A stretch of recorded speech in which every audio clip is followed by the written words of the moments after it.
Bigarren islaria, Inigo Muguruza dugu, automatika eta elektronika industrialian ingenieria eta masterra, KFEN, Teknalian eta Lisboako ISC iden lan egindakoa Erle Roboticsen hasi aurretik. Erle Roboticsen hardware ingenieri lanpostua betetzen ari da. Eta bere hitzaldiaren izenburua, robotika enpresan, Erle Robotics, roboten etorkizuna eraikitzen izenekoa da. Inigo, zurea da hitza.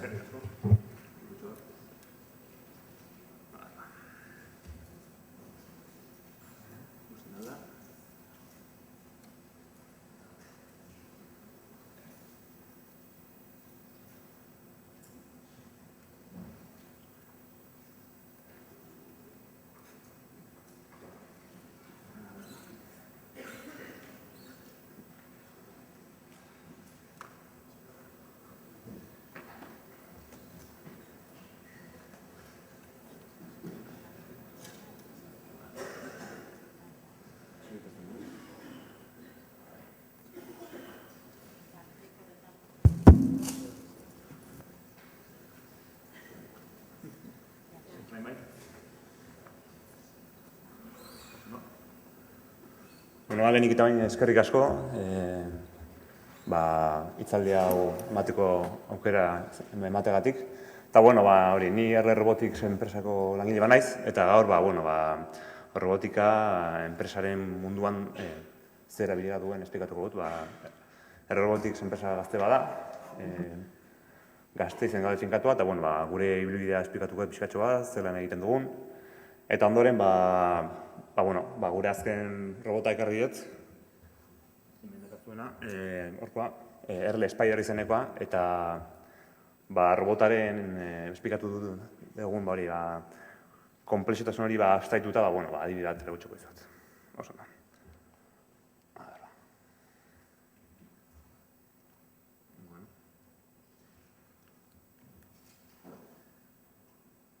Eskuzu beto dibidez.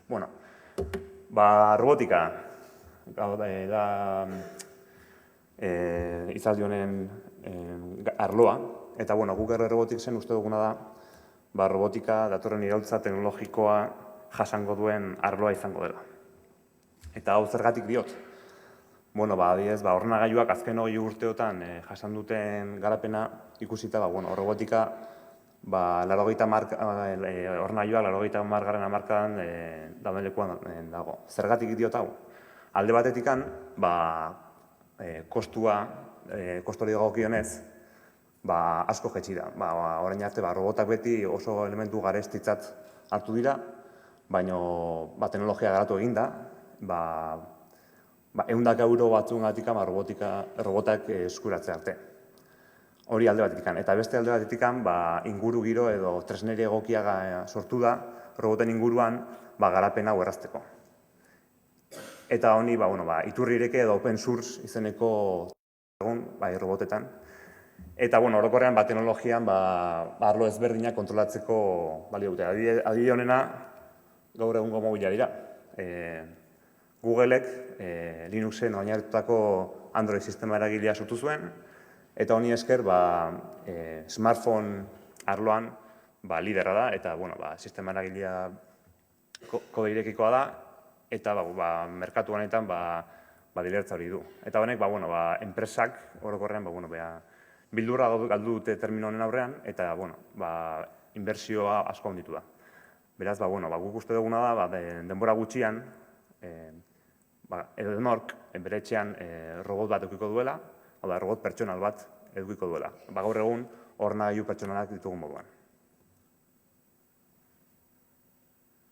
Eta ze ezaugarri izan dituzte orain arte robotek? Erle Roboticsen uste duguna da, kaxa beltzen moduan izan direla. Zergatik dio dau? Alde batetik, robotak nola eraikita zeuden ez genekilako. Hau da, zuk robot komertzial bat erosten zenuen, eta bere diseinuari buruz gauza gutxi zenekien. Akaso aplikazioa garatzeko API bat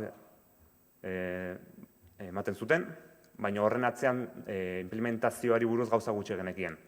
Hau da, zuk robot bat erosi zenezake, eta horren gainean robot hori programatu. Baina implementazioari buruz zer gauza gutxi. eta diseinuari buruz baita gauza gutxi. Orduan, horregatik esaten dugu, robotak orain arte kaxa beltzen moduan izan direla. Gaina garestiak dira eta konplexuak. Beraz, garatzaileetzako, ikaskuentzarako, eta ez dira oso lagungarriak. Eta gainera esango dugu eguneroko erabilpenari buruz. Nork erabiltzen du egunero robot bat gauza normalei aurre egiteko? Aia esan, orain arte gauza gutxi.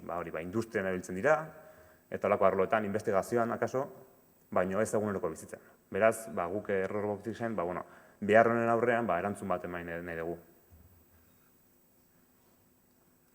Eta horretarako, zer egiten dugu?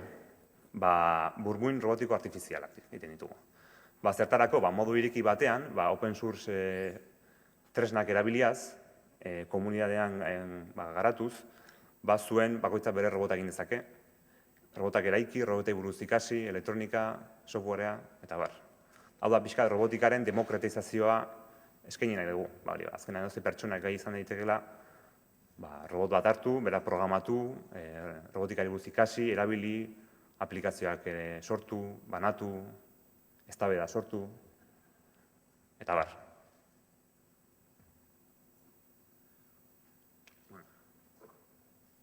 Eta ideia honen atzean, ze talde gaude, irudiko 8 pertsona hauek, gehi beste bi sartu dira haintxe bertan, salmenta departamentuan, beraz 10 lagun gera, enpresa gazte baten atzean, bizio honekin edo ideia honekin lanean. Eta, enpresa, Victor Mayoren ideiaren funtsean sortu zen. Berak gamesten zuen, robotoi pertsonal batengan eta modu irekian garatzeko aukera ematen zuena. Beraz, ideia hori, bultzada bat emanez, R Robotics enpresa sortu zen, eta horrezkeroztik, lanean gabiltza. Ni zehazki lehen urteko irailean sortu nintzen, R Roboticsera, eta bizkatxo bat, historia bizka da, 2012ko irailean, Victorren ideia kontuan hartuta, bere anaia eta bera R Robotics lehen funtsa sortu zuten, eta 2013ko apirilean lehen dron txiki bat sortu zuten, nun hardware guztia integratuta zegoen egan egiteko, eta dron merke bat sortzeko asmotan lehen garapen egin zuten. Bigarren prototipoa urrian atera zen, fabrikatu zuten, eta 2014ko otsailean lehen prototipoaren hegaldia egin zen. Eta puntu kritikoena 2014ko apirilean dator, nun Victor Beagle Pilot proiektuan sartu zen, eta egiten zuena zen, orain arte mikrokontrolagailuan exekutatzen ziren hegaldi softwarea Linux mundura ekarri zuen. Honek zer garantzia du? Handia, azken finean, Linuxera portatzeak esan diguna da, ordenagailu normal batean, dronak egan ahal izateko autopilotoa implementatzea. Beraz, robotikak behar dituen tresneria integratzeko aukera ematea. Eta 2014ko apirilean, kode honetan oinarritutako lehen Linux hegaldia egin zen, Linux erabilitako hegaldia egin zen.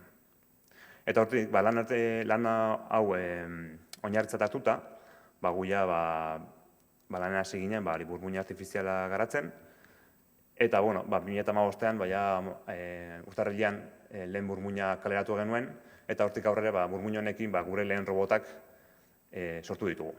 Urtarriletik aurrera lehen robotak egin ditugu, kopterra, hegazkina eta bat.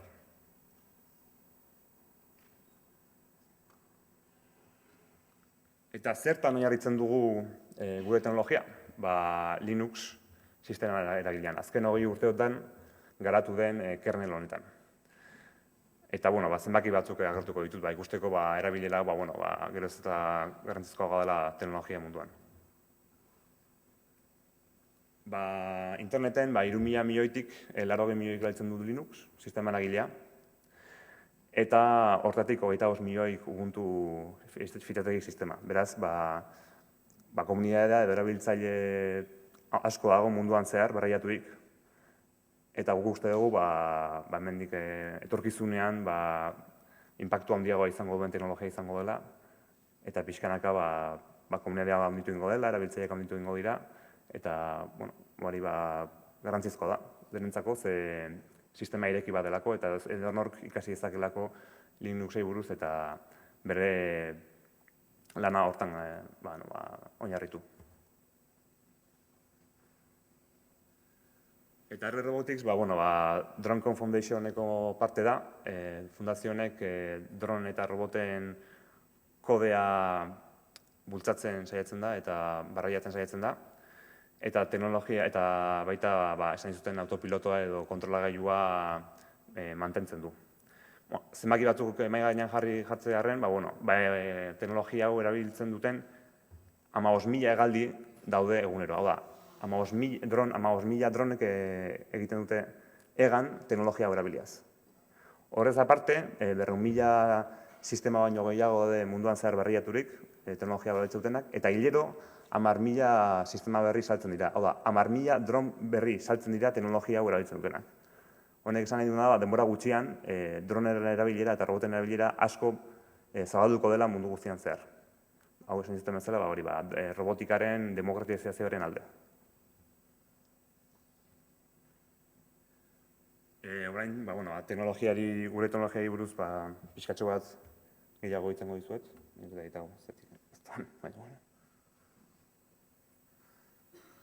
Orain arte esan ditena da, guk burmuin robotikoak eratzen ditugula. Baina, ze demontre da burmuin robotiko bat?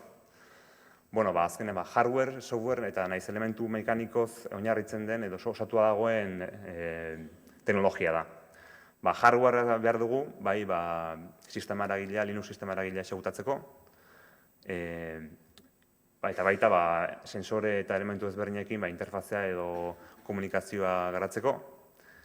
Eta baita, sentsore ugari integratzen ditugu gure hardwarean, horrela dronak autonomoki edo robotak autonomoki garatu ahal izateko. Hau da, burmuin artifizialak behar duen hardwarea du bertan roboto bat garatzeko.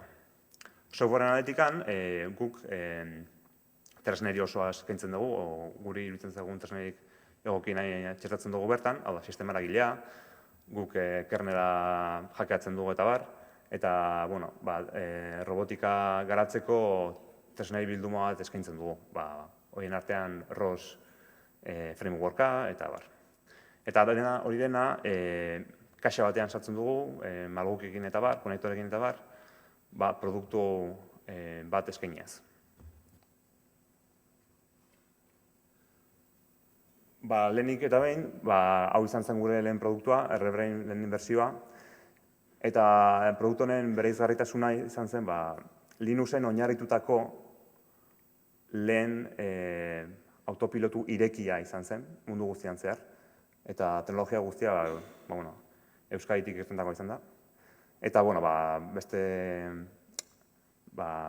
ezaugarri batzuk, 25 sentsore inguru ditu, 8 prozesore badu, sistema eragilea esegutatzeko, eta puntako teknologia esegutatzen du bertan. Beraz, RBrain hau hartuaz, gure lehen robotak eraiki ditugu. Ondoren, RBrain Plusa sortu genuen, ikusten genolako RBrain lehen bertsioa, adimen artifizialeko algoritmo batzuk esegutatzeko pixkat motz gelditzen zelako, adibidez, kameratik jasotako imagina prozesatzeko eta pixkatxo bat justu zebilen. Beraz, bigarren bertsioa sortu genuen, askoz prozesamendu indargeiarekin eta bar. Eta azkenik, RBrain 2 sortu dugu, hau da gure azken burmuin artifiziala, oraintxe bertan atera duguna. Bertsio hau sinpleagoa, optimizatu egin dugu diseinua, eta potentzia eta gaitasun hobea du prezio berdinean. Beraz, oraintxe bertan guk burmuina erabiltzen dugu gure robotak eraikitzeko. Bere ezaugarrien artean, 4 nukleoko prozesore badu, sensore guztiak integratua ditu, azelerometro, giroskopio, konpasa, presio, temperatura eta sensoreak, bateria neurtzeko AF bat, sensore gehiago konektatzeko konektora ditu, adibidez, Sparfan eta bezalako web espezializatutan, sensore ezberdinak eusi zentzazke, adibidez, humade sensore bat, eta bus hauetan konektatu. Eta horrela, kode simple batekin, data gehiago jaso. Horrez aparte, 5 megapixeleko kamera sartu diogu, adimen artifizialeko algoritmoak ejecutatzeko, eta horrez aparte, USB eta Ethernet portua ditu, hainbat elementu konektatzeko. Noski, motorra kontrolatzeko irtera du, eta sistema eraia exekutatzeko SD konektorea da. Horrez aparte, ordenagailu baten forman erabili daiteke, ze HDMI portua du, eta kargadore batekin, mobileko kargadore batekin bertan elikatu daiteke. Eta softwarearetik, oinarrian Linux kernela dugu, guk partxe bat aplikatu dugu, real-time print partxea, dronen kodea denbora egokian exekutatu dadin.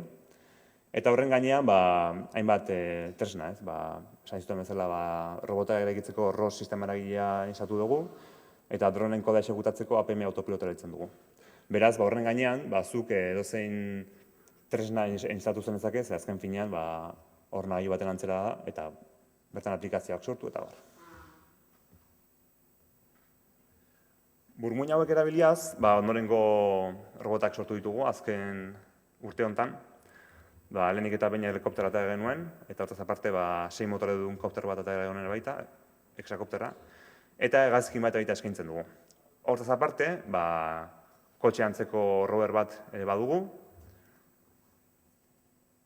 eta Ubuntu atera duen Snappy Ubuntu Core oinarritutako koptera eta hexakoptera bat dugu baita, non bertan robotentzako aplikazioak sortzeko gaitasuna duen. Eta azkenik, gaur ekarri zuten R-Spidera sortu dugu. 6 hanka duen arma bat. Hau da gure robotik berriena, eta gaur bertan adibidetxo bat erakutsiko dizuet gure teknologia erabiliaz. Eta zer da hori,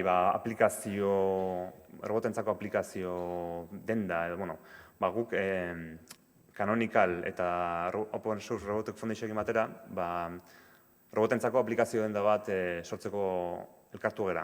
Eta zer esan du aplikazio denda sortzeak, azken finean, mobilean aplikazioak instalatu ditzakezun bezala, robotetan aukera berdina aukitzeko ari gara lanean. Azken finean, norbaitek, garatzaile batek aplikazioa sortu dezake, dendara igo, eta edonork edozein puntutan, munduko edozein puntutan, aplikazio hori robot batean instalatu dezake. Horrela, aplikazio berriak instalatzeko aukera ematen dizu, eta bar. Eta orduan, hor bertan, merkatu bat sortzeko asmoa dugu, negozioa sortuaz. Eta hori izango litzateke, itxura ez, zuk azken finean browser bat erabiliaz robotera konektu zaitezke, bertan ikusi ze aplikazio dauden, eta bat instalatu. Eta horrela, lan gehiago egin gabe, aplikazio berriak instalatu zintzazke roboten. Eta nori saltzen dugu normalen teknologia hau? Kasu askotan, eskola naiz unibertsitatei, robotetan investigazio egin izaten, investigazio egin izaten. Eta horretaz aparte, robotikan lan egiten duten enpresei, gure burmuinak hartu eta bere beharretara egokitzen dituzte, problema edo arazo puntualei aurre egiteko. Eta horretaz aparte, Linux munduan asko dauden garatzaile eta hackerrei. Eta gaurkotan, adibide berri bat ekarri dizuet, eta oraintxe bertan garatu dugun azken tresna erakutsiko dizuet. Egia esan, robot hauek bastante konplexua dira, eta konplexutasuna hau sinplizatzeko, edozein pertsonak robotak erabili izan, interfaz berri bat sortu dugu. Utzi jazu robotia momentu batean pizten.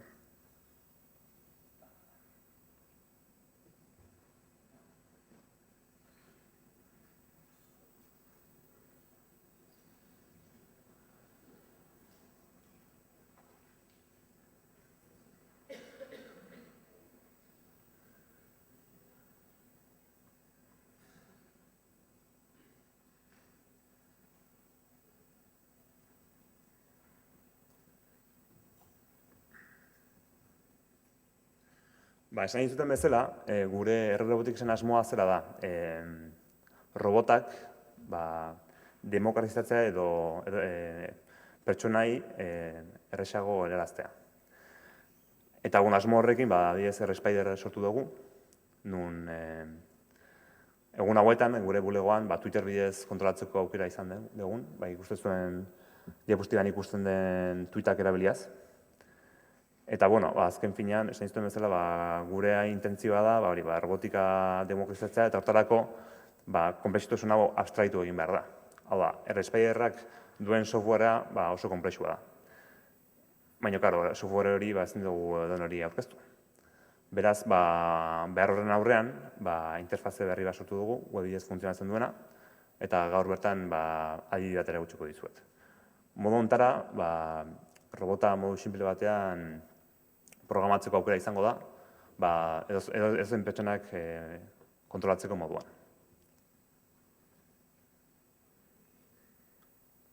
Pixkat teknikoago, hau da R-Spideran exekutatzen den softwarea. Alde batetik Apache zerbitzaia dugu, eta beste aldetik ROSimple softwarea. Honek egiten duena da, webean erakutsiko dizueten adibide hori,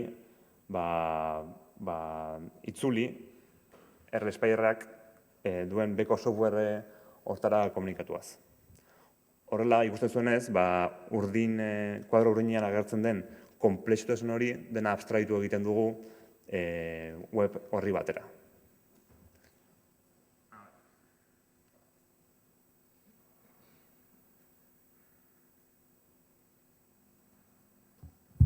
Baina R-Spiderra kargatzen ari da, eta bere wifi sarera konektatuko naiz.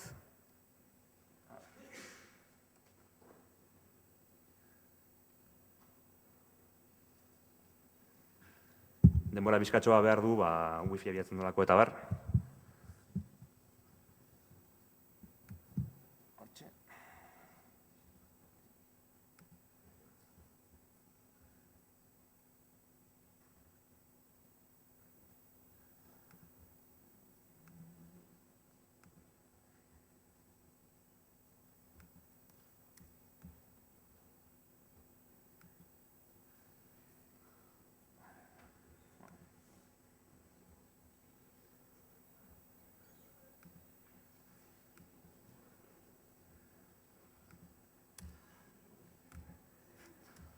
Zuzen nahiko asuntoak.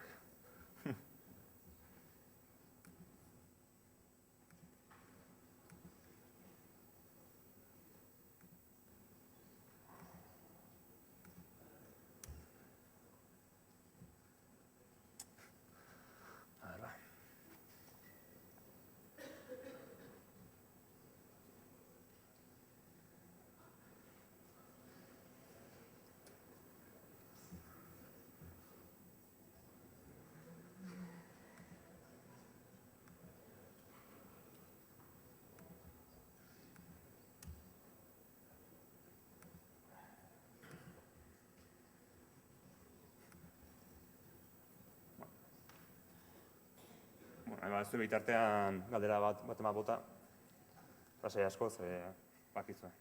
Aprobetxatu galderak egiteko. Arriskutxo bak izaten dira. Demo efektua ezagutzen dugu. Galderai. Aprobetxatu sekulako aditua dauzkagula gelan, galderak egiteko. Elena oraindik hor dago.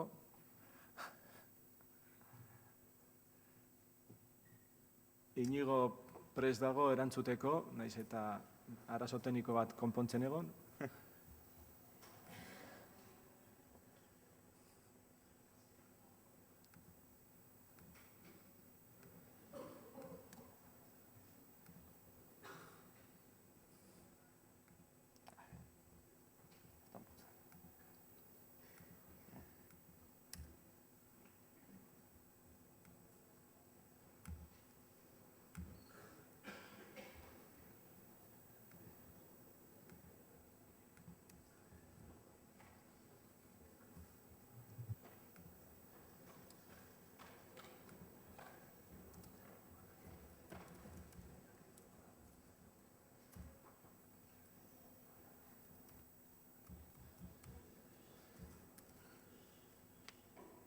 Buruz, zer, ez?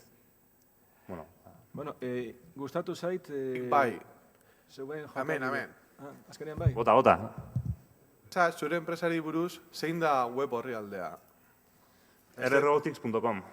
Erle Robotics? Bai. Vale.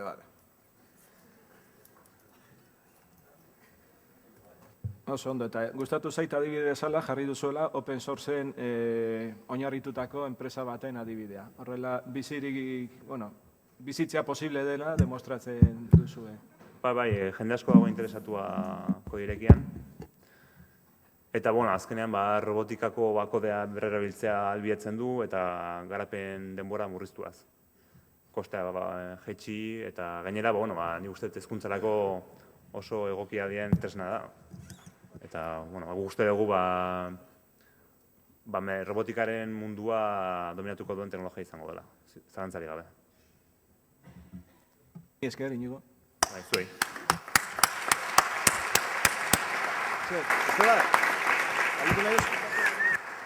Galdera bat dago? Beste galdera bat dago. Eskerrik asko. Hemen. Bai, bota. Galdetu nahi nizun, nun fabrikatzen dituzuen zuen tresnak, eta, ze prozesu eraman dezuen, hasieratik bukaraino, ez? Suposatzen dut, hasieran erabatea ingo zinuela, eta bain segurazki beste batea. Galdera ona. Guk azken finean, enpresa txiki bat geranez, ezin dugu ez da teknologia guztia zerotikan sortu. Guk eraitzen duguna da, merkatuan dauden hainbat elementu komertzial, eta elkartu egiten ditugu gure teknologiarekin batera. Adibide gisa, Erlebrain bata, ez dakit Beaglebone Black plaka ezagutzen duzuen. Ezagutzen zuena, badakizu bezaran. Guk diseinatu genuen sensore PCB bat, Beaglebone honari txertatzeko aukera ematen zuena. Horrela, sensore eta prozesamendu indar guztia elementu batean elkartzen genuen. Eta Beaglebone Blackean, software guztiak jakutatzen dugu, Linuxa jakutatzen dugu, eta autopilotoa.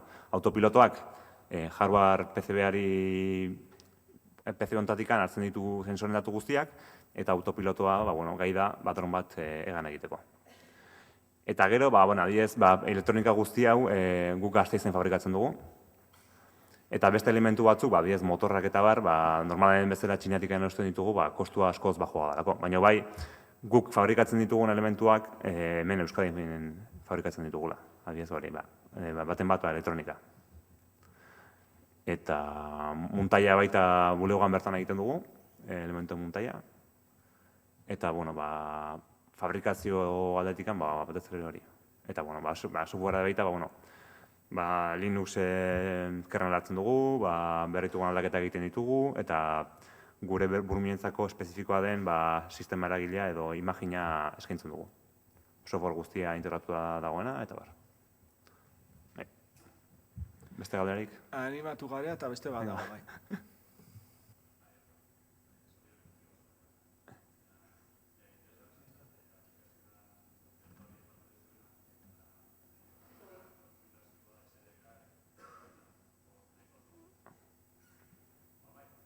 Gutxitxo, bai. Bai, zorionak lehenko tresnatxek, itxura. Interesgarrien izat, hori aplikazioen den hori aipatu dezuena, eta nahi neko jakin jagar pixkat SDK-ik, garapen inguruneik, tresnaik dokumentazioik prest dakazuen, ikusteko moduan badagoan, zein ingurune erabiltzen den hor aplikazio sortzeko. Bai, badago, nik uste Googleen Snappy Ubuntuko osatzen baduzu, bertan fitxategi sistema zehatz honi buruzko informazioa lortuko zula. Eta hortez aparte, gure web horrian ere badago informazioa aplikazioen da honi buruz. Fitxategi sistema hau bastante berezia da, ze aplikazio guztiak, liburutegiak eta guztiak aplikazioan bertan integratzen ditu. Hau da, liburutegietako dei guztiak pakete barnean bertan egiten dira. Horrela, arazorik ez egon dadin liburutegiekin. Beraz, Ubuntu handikan hortan lanean ari da, eta gauza oso esperimentala da, baina gure aplikazio batzuk egin ditugu, adibidez, autopilotoa instalatzeko modu badago, eta informazio gehiago nahi izkero, web horria begiratu, bai gure web orria, eta, bueno, uste badagoela Internet of the Things saian sartzen batzea Ubunturen web orriaren barnean, ba, nik uste hor agertuko dela. Informazio gehiago, honi buruz. Eskerrik asko, hemen utziko dugu, galdera gehiago baldin badauzko atzue, kafe tartean aprobetxatu egitera. Mila esker Inigo.